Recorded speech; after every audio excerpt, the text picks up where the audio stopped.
Hi there, it's Kevin from RogueDeckBuilder.com. Sorry I've been away for the past week. I haven't been able to update any new videos or post anything on Facebook or on the YouTube channel. I've been very busy with the holidays, but I have checked my email today and saw that there was quite a bit of people asking me about an updated list for Epic Experiment. I haven't messed around with this deck recently. I've been playing a lot of other different decks. But I did notice on MTGO online that there was a pretty popular deck going around that was very similar to my Epic Experiment build that was killing people with Burn at the Stake, and they were using Faithless Looting and Reforge the Soul as their card drawing engines.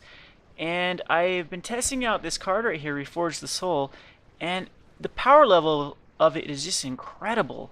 It's not too hard to cast for 5 mana to begin with, but if you miracle it off the top, you can generate a lot of cards in your graveyard that of course helps you more than helps the opponent, and set up the cards you need for a win condition. It's good at putting Lingering Souls in the bin, it's good at putting Past in Flames in the bin, and yeah, just overall card advantage. I think it helps you more than it helps your opponent most of the time. I did play a couple test games and played against a Selesnya aggro deck and ended up Reforging the Soul on turn 2 Miracle, or turn 3 Miracling it, and 3 Loxodon Smiters hit the board. So it wasn't the greatest versus that deck, but I do think that Reforge the Soul might be a bit more powerful than Forbidden Alchemy, which is what I was using. And the Faithless Lootings are good. They have great synergy with Reforge the Soul, as the card disadvantage doesn't hurt you anymore. Also, I've kept a 1 of Desperate Ravings. I love this card in this deck, but with the Faithless Lootings and the Reforge the Souls, that's just way too much card drawing. The main difference between this deck and the deck that is using Burn at the Stakes and placing pretty high on a lot of these standard daily tournaments is I am including the Epic Experiment. I have had some criticism lately by people saying that this deck is more of a Burn at the Stake deck than an Epic Experiment deck, and yeah, it kind of is. And someone made a comment about that I should do the statistics and see how many times I actually win with Epic Experiment versus the other cards.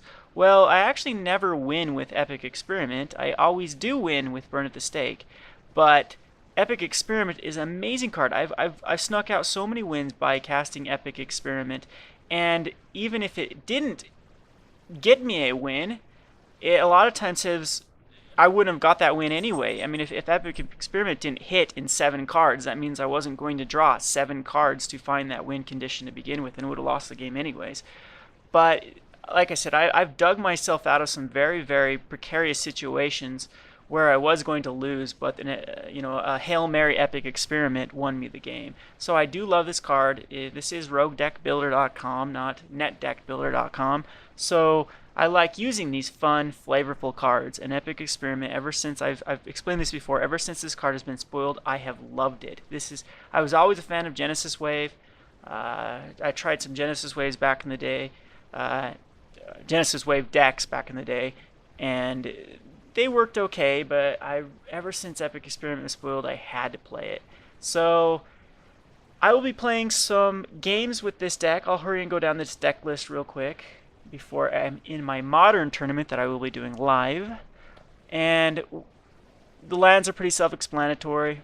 We're playing all non-basic lands because right now Wizards is not punishing us for doing so. Maybe in Gatecrash they will. 4 of Goblin Electromancer because it is the exact opposite of Thalia and helps accelerate your deck so quickly. The only way you can get off a turn 4 kill is with a Goblin Electromancer on board. The Faithless Looting's 4 of, like I said, they're not carded disadvantage with the Reforge the Soul. 1 of Desperate Ravings, a 4 of Battle Hymn, it is that important. 2 Increasing Vengeance, I like this card a lot. Has great synergy with Epic Experiment. And 2 of Past in Flames, I think this is a perfect amount. You're going to find one with this many Reforge the Souls. You're either going to have one in your hand or have one in your graveyard. I like Snapcasters better than Augur. It has a lot more pertinent targets. I don't know about this build. Maybe I'll take him out because and replace with Augur, because everything does naturally have flashback in here, except the Battle Hymns. And Battle Hymns are usually the target that I'm using Snapcaster for anyway, though. And I guess I could hear the argument that Past in Flames gives it flashback, but I kind of like Snap. We'll play around with him to see if he's worth it or not. I'm going to include a 1 of Talrand in the main board. Great card. A lot of times people aren't prepared for him, and he can win games just by himself.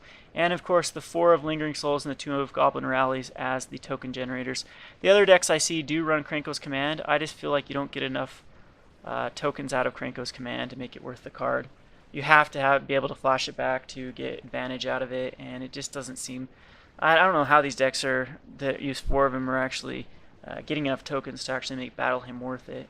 But they're 4-0ing, and it's a great deck. I'll have to find a screenshot of it on MTGO Online to show you exactly what it is. Basically, it's this deck without the Epic Experiments. Anyway, I'm about to do my Modern tournament here, so the sideboard. I guess we'll go over the sideboard. We got the 3 of Terminus, the 2 Supreme Verdicts, the 4 Pillar of Flames, which is a must versus zombies in Celestia Aggro, and Augur Bolus is coming against those aggressive decks as well.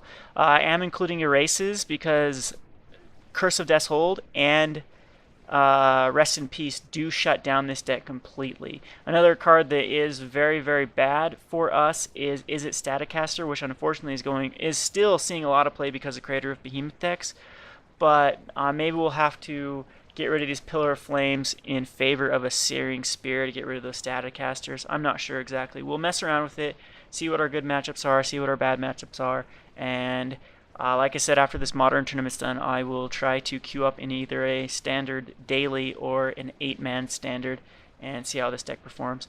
Anyway, this is Kevin from RogueDeckBuilder.com. Thanks for watching.